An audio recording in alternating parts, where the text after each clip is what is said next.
Stephen King. Here's Jen on his bio. All right, let's face it, George. It's pretty tough to go through life without coming across Stephen King. Here's Johnny. Even if you haven't read his books. Everything you write is brilliant. Chances are you've seen one of the movies. Yep, Stephen is the king of horror. I'm scared. And one of the most prolific writers out there. He writes at least 2,000 words a day. The result? More than 50 books in 35 years. And if you think he's all about horror, think again. You guys want to go see a dead body? Stand By Me. Look, over there! I see him! I see him! The Green Mile. What did you do? I hit Dale's mouse. The Shawshank Redemption. I understand you're a man that knows how to get things. None of them horrors, all of them stories by Stephen. So how did it all start? Well, as a kid, Stephen found some stories by horror writer H.P. Lovecraft, and he was hooked.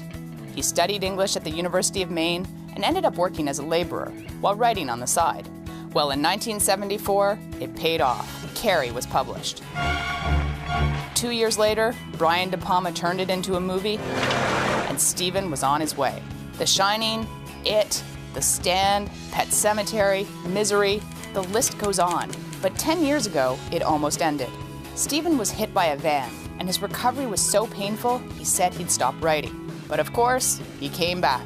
His latest book is called Under the Dome, and it clocks in at more than 1,000 pages. Ladies and gentlemen, Stephen King. Welcome, buddy. Thanks for coming. Thank you.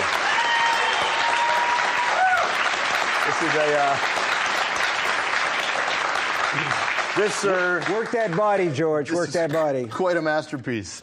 That's a lot of work in that book. There it is. But I had a good time. Did you? I had a good time, yeah. Once you get me going, it's hard to stop. I heard that you look at books like they're portraits or murals.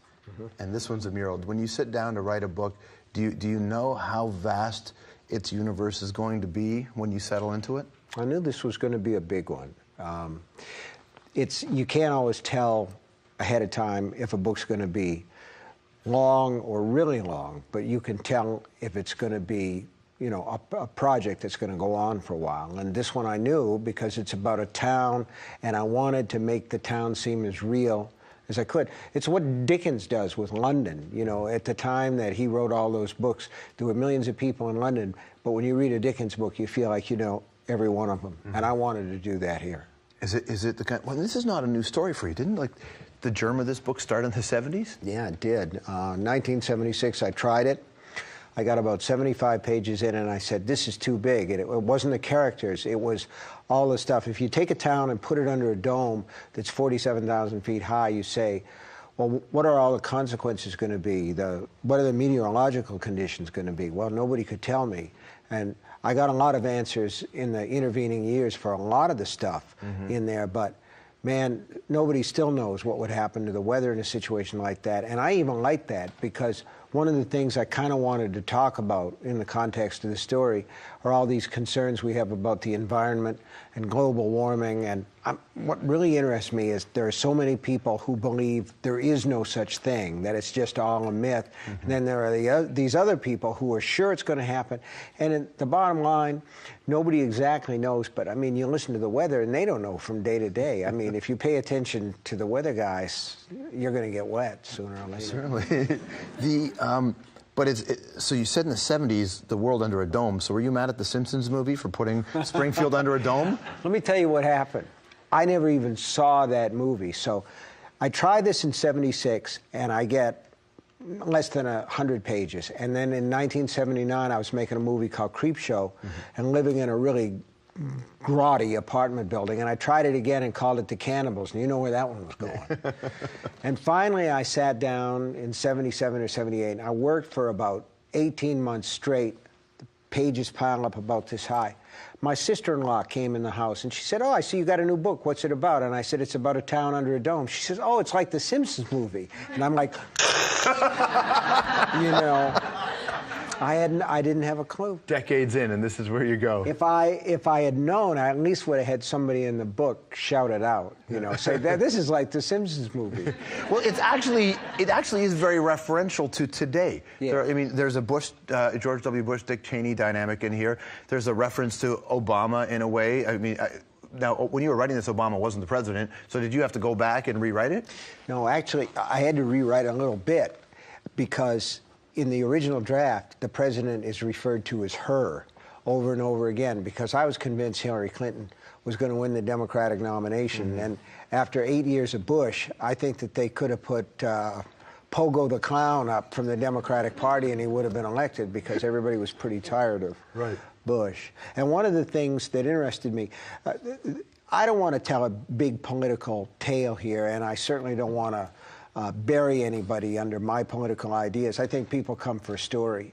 They don't come for a big, political declaration. But I love the dynamic, the Bush-Cheney dynamic, and how people saw George W. Bush as kind of like a ventriloquist dummy on the knee of Dick Cheney. And, the dynamic was Bush was kind of the, oh, shucks, kind of friendly guy, yahoo, I'm from Texas. And Cheney's kind of,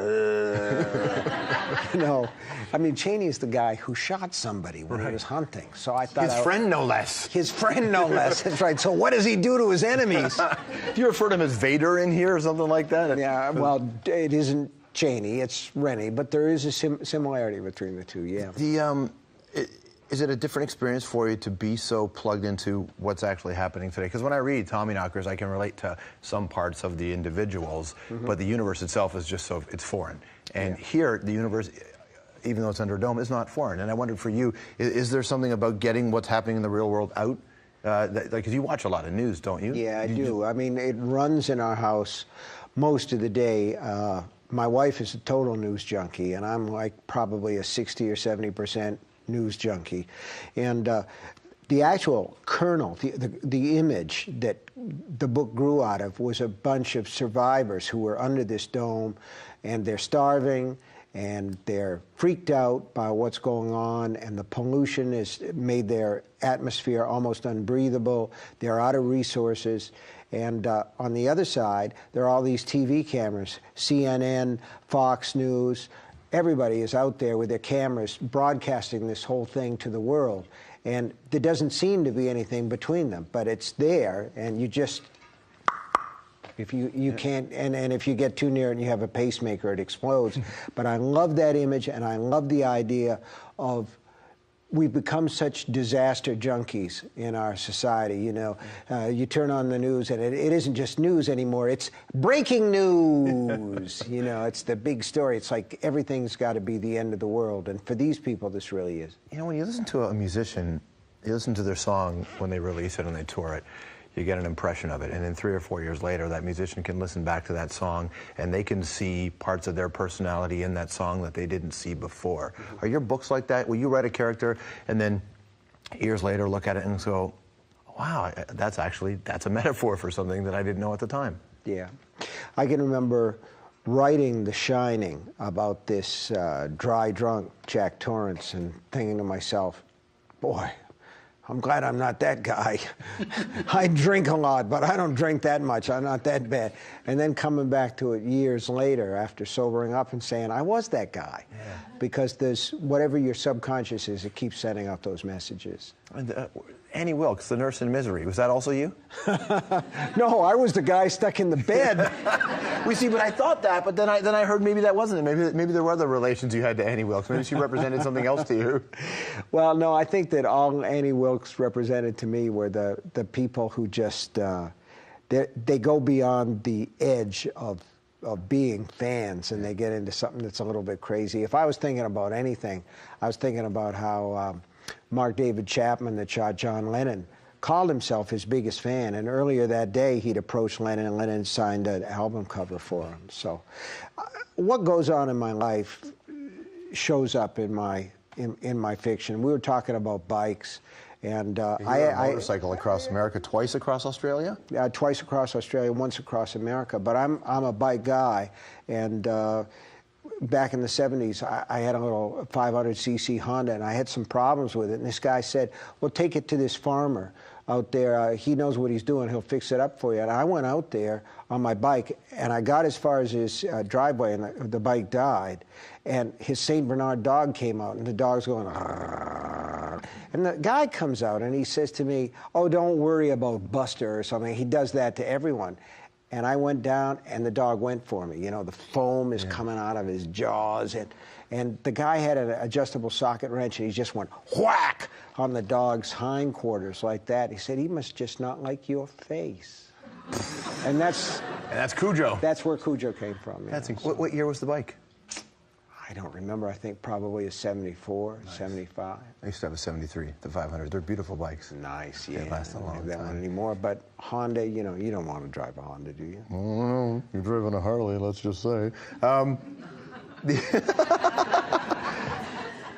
Do you find when you get on the bike and you disappear for a while that you get a certain quietness in your head, or is it or which is different from your regular life? I love it. I love it. I love getting out on the bike and cranking it up, putting my feet on those sissy bars and just letting it go. It's a way to get away from everything. Nobody can touch you for a while, and it's great. I love it. Do you release books differently now than you used to? In that, like, do you have a different definition of what a successful book is, or on the eve of a book's release, do you pay a special kind of attention to how it will be received or how it's being reviewed? I think that if you spend too much time worrying about what the audience is going to like, that they're not going to like anything that you do. I just look for ideas that I really enjoy, something that I really want to live with for a while, like the story about the people under the dome. Mm-hmm. And I get into it most of the time, and then I just have a ball. I never finished a book and felt like I'm glad that's done. I usually finish a book and say, geez, I don't want to say goodbye to these people. Mm-hmm. And if the people who read it feel the same way, then I'm really happy. Nice. How you feel? I mean, you know, you own the van that you were in the accident with, right? No, actually, I think we cubed the van. That's what we did. We bought it. Yeah. The van you're talking about, I had an accident. Yeah, I got hit by a van. I got messed up. My wife was afraid somebody would buy the van and put it on eBay and sell pieces of it or something. This is the van that almost killed Steve King. Yeah. So we bought it and we cubed it. There's this story, I'm never going to live it down, that I busted it up with a hammer or something. I didn't. I wasn't. But as to how I feel, yeah. I feel really good. There's a moment, though, I'm sure, when you're in the hospital or you're back in your house and you're recuperating, where you must have looked around and went, what happened? Well, I did. What happened is I blacked out when the guy hit me, and I woke up in the ditch, and everything down here had been turned like 4 clicks to the right, and everything was covered with blood. And my concern was whether or not I could, like, wiggle my toes, because the big fear is of being paralyzed. And I could wiggle my toes, but man, I'll tell you what, it's like that scene in Deliverance where you see your pants bulging out because you know that bone is not where it's supposed to be. And you say, I'm going to need a lot of rehab here before I get back to... Thank God it was that scene in Deliverance. It could have been way worse. It could have been. Sorry. Get them panties down. All right, so we found some true and false over Stephen King. We'll find out some more answers to questions you might have when we return. Stephen King on the Hour. Is it true or false that early on to pay the bills, you tried writing pornography?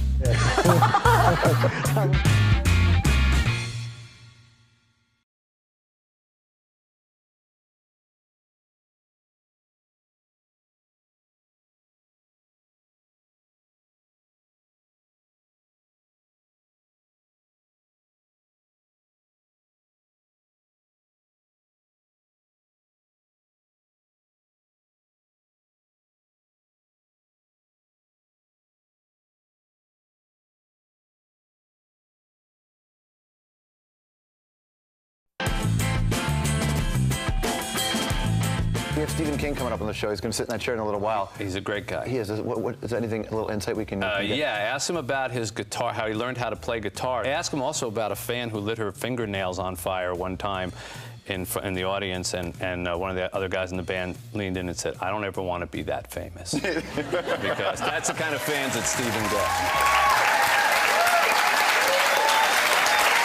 There's Mitch Albom talking about Stephen King, who continues to hang out here on the Hour.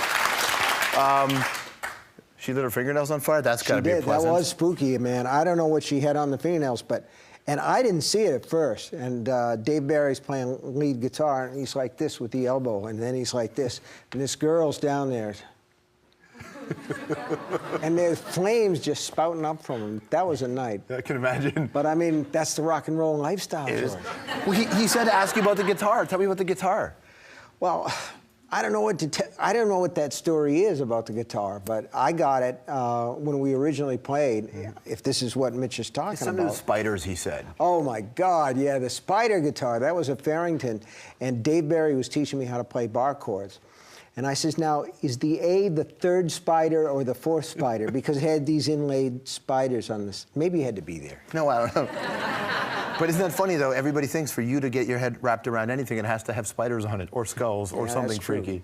But the sad part is I commissioned that guitar. You did, so you really did request all the spiders. I requested the spiders. Do you like being in a band?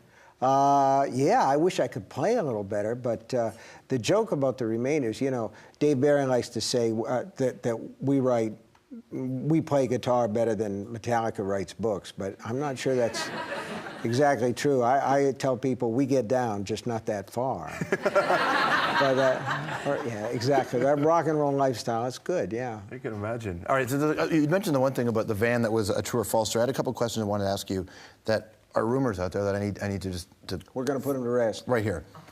But with you put things to rest and they rise again from the dead, which is weird. They do rise again. Okay. You were terrified of the movie Bambi. Yes, that's true.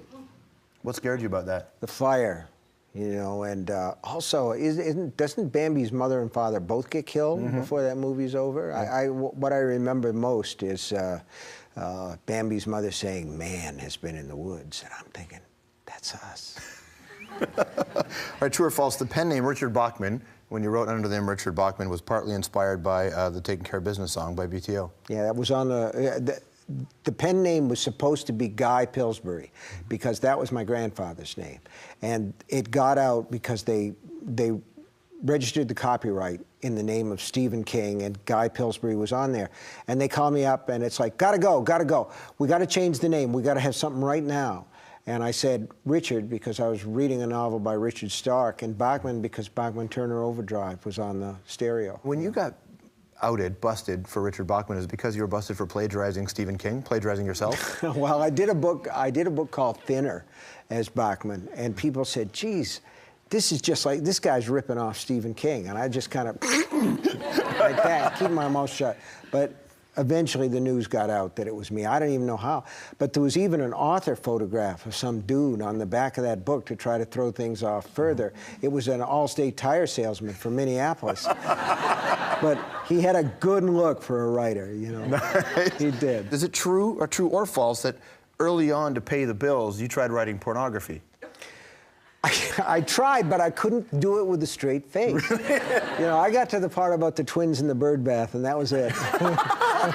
I was gone, man. I just saying, I can't do this. Is it true or false? You're working on a sequel to The Shining called Dr. Sleep. It's an idea, but I'm not working on it yet. In fact, once I started talking about it, I started to think I'll probably never do this. But there's a little boy in The Shining, Danny Torrance, and it's been like 35 years since that book. He would be like 40 now, and I am curious about him. I wouldn't mind going back and doing that. What he would turn into. What's your favorite Stephen King novel that's been turned into a movie? If it comes on AMC or whatever, you watch it. Well, I mean, it's funny. I would say Shawshank Redemption is my favorite, and that one plays constantly on TNN. And but I like that. I like Misery a lot because Kathy Bates is terrific. She's a real cock-a-doodle brat in that movie. But I like that one. Green Mile's a good one. But I tell you, for the scary ones, I like Cujo. Yeah, that's a hell of a one, isn't it? Yeah. Did you know there was a goaltender in Toronto for years known as Cujo? I did. Curtis Josephson. You got absolutely right. Yeah. The book is called Under the Dome. Stephen King, everyone. Great to see you, man. We'll be right back.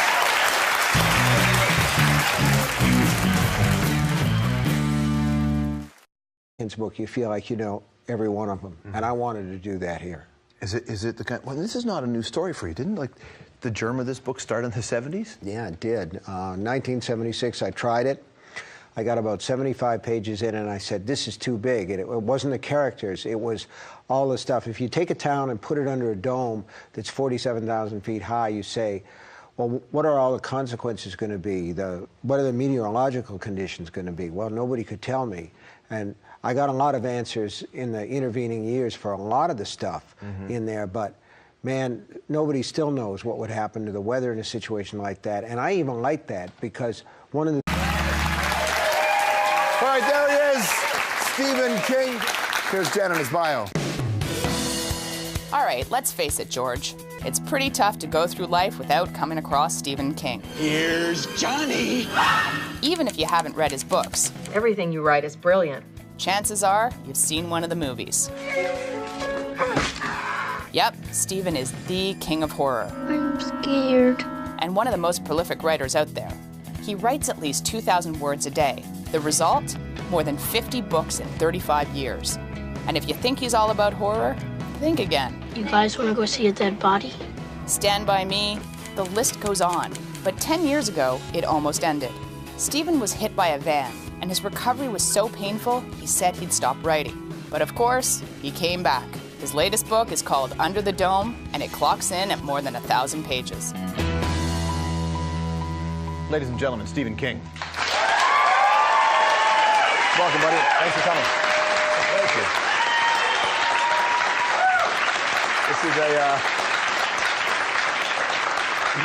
This is Work that body, George. Work that body. Quite a masterpiece. That's a lot of work in that book. There he is. But I had a good time. Did you? I had a good time, yeah. Once you get me going, it's hard to... Look over there! I see him! I see him! The Green Mile, What did you do? I hit Dale's mouse. The Shawshank Redemption, I understand you're a man that knows how to get things. none of them horrors, all of them stories by Stephen. So how did it all start? Well, as a kid, Stephen found some stories by horror writer H.P. Lovecraft, and he was hooked. He studied English at the University of Maine and ended up working as a laborer while writing on the side. Well, in 1974, it paid off. Carrie was published. 2 years later, Brian De Palma turned it into a movie, and Stephen was on his way.